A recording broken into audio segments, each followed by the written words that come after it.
Sige na.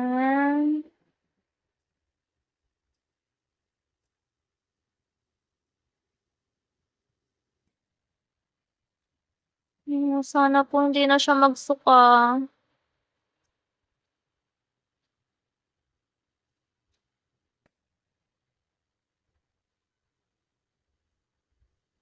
Hmm, hmm. Huminga ka lang po, mahal. Ah, Kuma? Kukunin mo si Kuma ko. May acid reflux daw. Kuma, Kuma.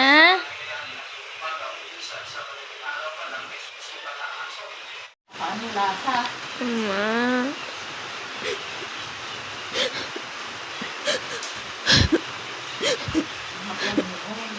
Malasa. Hindi pinakakain ng malalapang pagkain. Yung mga malit na kanin.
So, ito kayo nakawahas. Ano yung mga anak mo?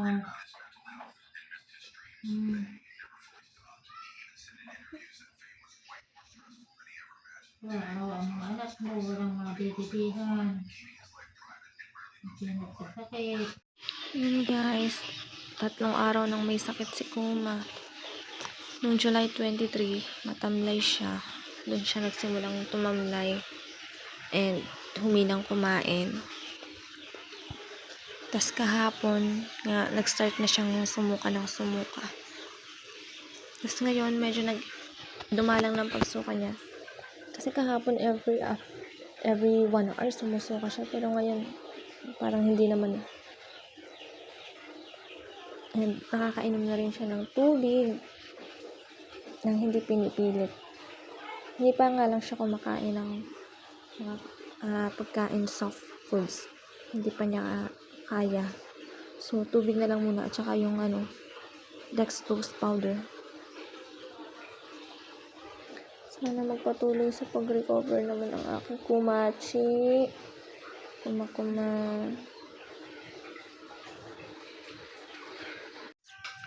Medyo umaliwalas na ang mukha ni Kuma.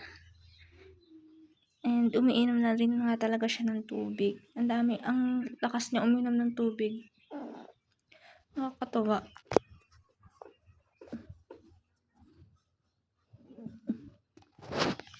Napagaling si Kuma. Kuma!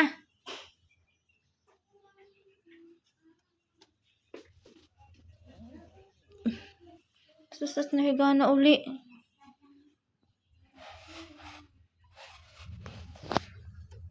Palakas ikaw. Palakas pa ikaw.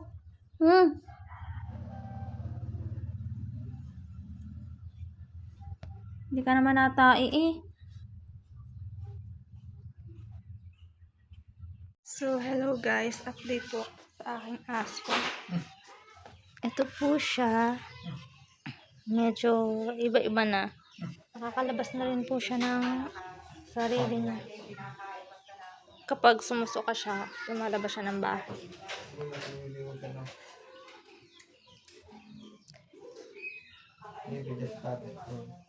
Pa-apat na ano niya na. Ayun po si Kuma, medyo iba-iba na po.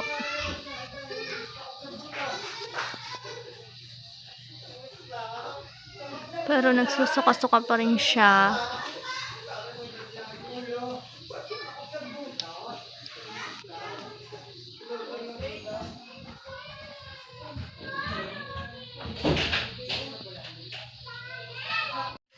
Ayan. Hello guys. Ayan, medyo happy na ako kasi medyo sumisikla na ang aking aso. So, ayan na siya. Medyo masigla na. Kuma.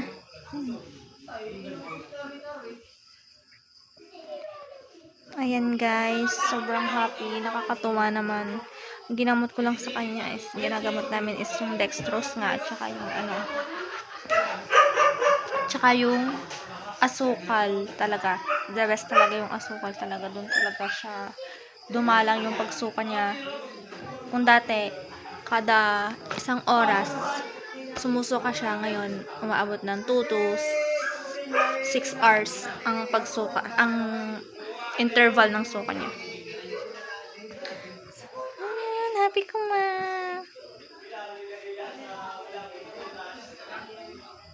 Sa ngayon, hindi pa siya kumakain.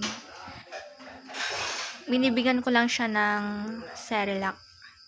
Pino-force feed ko siya ng Cerelac. Doon ko na rin isinasama yung dextrose niya. Cerelac.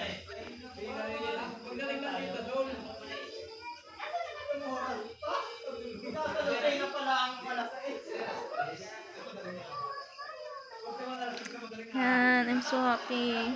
Thank you po. Sobrang thankful talaga ako kay God kasi sobrang pray na pray talaga ako kay God. Sana pagalingin niya talaga si Kuma, yung aking aso.